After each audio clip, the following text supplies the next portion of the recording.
A atividade política, ou seja, exercer um mandato parlamentar hoje, ou mesmo um mandato eletivo, qualquer que seja, pode caracterizar como uma profissão de risco, sem tirar as questões de ameaças. Você é uma pessoa publicamente exposta, ainda hoje há o risco de você ir parar de trás das grades, mesmo que você não tenha cometido corrupção.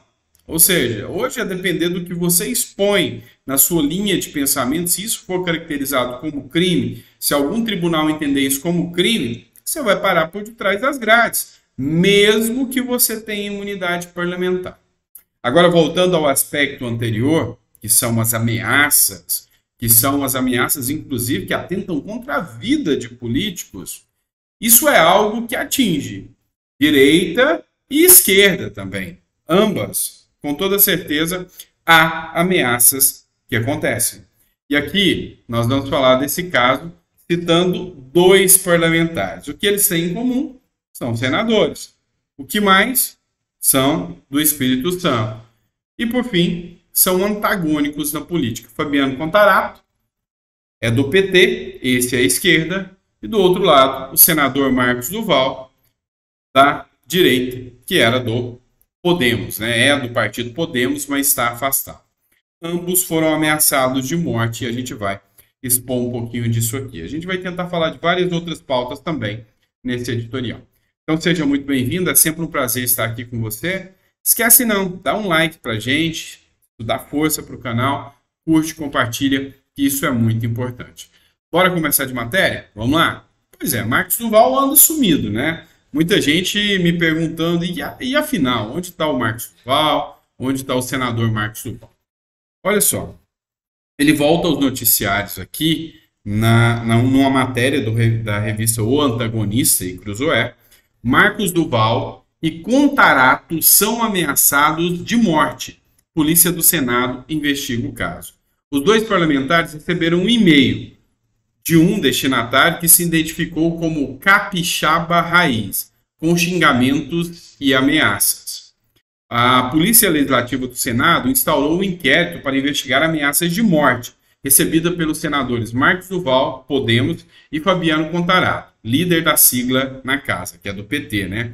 Na manhã dessa quinta-feira, os dois parlamentares receberam um e-mail de um destinatário que se identificou como Capixaba Raiz, com ameaças. Marcos Duval, abre aspas, palhaço, sem graça, se ele não renunciar, vamos te matar. Registra um trecho da mensagem. Abre aspas para outro trecho do Fabiano Contarato. Esse também é um aviso para o senador Fabiano Contarato, que representa muitíssimo mal o nosso Estado. Exigimos a renúncia imediata do senador. Caso contrário, vamos lançar uma série de ataques terroristas ao Distrito Federal. Acrescenta outro trecho que segue com vários xingamentos de caráter homofóbico do parlamentar. Lembrando que o senador Fabiano Contarato é homossexual, é casado com outro homem, tem filhos adotivos e defende bastante a bandeira LGBTQIA+, no Senado. Estamos estocando grande quantidade de explosivos de uma pedreira em algum ponto do território nacional e vamos na surdina para Brasília, relata o suposto terrorista. Pessoal, eu tenho alguns pontos aqui. A primeira coisa, eu vou me solidarizar tanto com o senador Marcos Duval quanto com o senador Fabiano Contarato. Nós repudiamos qualquer tipo de ato de violência que possa atingir tanto direita, esquerda, centro, parlamentares. Aos parlamentares, nada mais do que as regras e as penas da lei. Nada que passe disso é legítimo e representa a democracia. Então, minha solidariedade a ambos. Agora, a grande questão que nos chama a atenção aqui, isso aqui é só um palpite, é uma opinião, não é uma verdade absoluta nem nada nesse sentido. Mas vamos lá, que tipo de terrorista, que tipo de maluco que quer fazer um atentado ou alguma coisa assim, anuncia antes, mandando um e-mail para parlamentar? Olha, dá muito a entender que isso aqui, o intuito, é criar caos, criar balbúrdia. É lógico que nenhum senador vai renunciar por causa de uma de uma ameaça qualquer, tá? De um e-mail que recebe uma ameaça só. Mas assim, é muito estranho a forma e o contexto que esse e-mail foi enviado. E aí, numa matéria que eu vi em outro jornal, eles jogam isso nas costas de novo de mais um bolsonarista. Ou seja, isso é alguma coisa de bolsonarista. Por quê? Porque o Fabiano Contarato é contra o Bolsonaro e o Marcos Duval agora também é contra o Bolsonaro. Enfim, pode sim ser mais uma mera narrativa, tá? Então isso é muito grave a forma que isso entra no contexto aqui, tá bom? Vamos lá, matéria do O Globo que eu trago para vocês aqui, republicada pelo senador Flávio Bolsonaro. Bolsonaro doa 100 mil reais para a viúva de soldado da rota. Nós estamos falando do caso do soldado Reis, tá? O soldado Reis foi brutalmente assassinado pelo crime aqui no estado de São Paulo e, sabe, não teve qualquer solidariedade por parte dos nossos governantes, nem Flávio Dino, nem Silvio Almeida, nem o presidente da República se solidarizaram com o policial morto. Entretanto, em relação aos outros, aos criminosos, que até então a polícia tem fé pública e até que se prove o contrário, a atuação da polícia foi feita de forma correta. É lógico que investigações podem demonstrar o contrário, mas a polícia tem fé pública, e isso é o básico da lei. Então, até que se diga contrário, os criminosos que eram responsáveis pela morte de policiais foram abatidos durante a atuação da polícia. E aí ninguém deu a mínima. E aí é triste ver que um caso onde pessoas são assassinadas, como o policial, acabe entrando no debate, no embate político de forma ideológica e não de forma a realmente levar uma discussão séria sobre a segurança pública.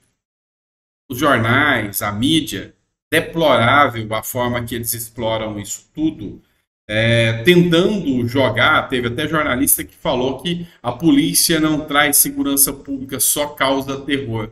Eu queria que a polícia nunca atendesse um chamado de um cidadão desse que não sabe respeitar a atuação da polícia, e é vexatório qualquer um que atue jornalista nesse sentido, dizendo uma aberração como essa. Vamos falar de um caso aqui que compensa a gente discutir. Pode não parecer, mas isso aqui vai te afetar e muito. Vai ser certeiro na população brasileira pagadora de impostos. Essa aqui é o site oficial do Sindicato das Empresas de Transportes e Cargas de Minas Gerais. Bom? E eu sempre cito a fonte, por isso que eu estou citando aqui. Transportadoras confirmam que já está faltando diesel em Minas Gerais. Tá? Não se assuste não, que isso aqui não é uma pauta local, não. Mas é culpa do governador do estado de Minas Gerais. Não tem nada a ver. O estado de Minas é um estado, como que eu posso te explicar? Ele é um estado de deslocamento, ou seja, grande parte da produção agrícola que sai do sul indo para o Nordeste, do Nordeste para o Sul, atravessa o estado de Minas Gerais. E o consumo de combustível é muito grande, E os municípios de Minas Gerais são muito longos. Então, ele é o primeiro estado a ser afetado. Mas essa falta de combustível pode afetar vários outros estados. E aí eu quero explicar para você o que está faltando combustível e por que pode causar um caos na economia se isso não for observado. O governo Lula criou um mecanismo que retirou a paridade de preço internacional. Estamos falando de Petrobras. Matéria do Sintrajuf, tá? Governo Lula acaba com paridade de preço internacional e reduz em 21,3% gás de cozinha, 12,8% o diesel e 12,6% a gasolina. E por que eu quis dizer? É a redução dos custos dos combustíveis que a gente discute aqui. E aí, com essa mudança no paridade de preço da importação, há uma grande chance de inviabilizar a importação. Entretanto, o Jean Paul Prats, que é o presidente da Petrobras, disse que isso não aconteceria. E ele errou. Errou. Porque vamos lá, se o preço aqui no Brasil forçadamente, ou seja, não está acompanhando o preço internacional, está mais baixo, porque não acompanha o preço internacional, quem é que vai importar um produto mais caro? Ninguém. Então, nós não vamos importar nenhum produto, porque lá de fora está mais caro. Só que a Petrobras aqui, ainda mais agora, com a ineficiência de aplicação da Petrobras, ela não consegue produzir combustível suficiente para colocar o Brasil rodando. E aí vai faltar combustível. E a partir do momento que começar a faltar combustível, o preço estoura.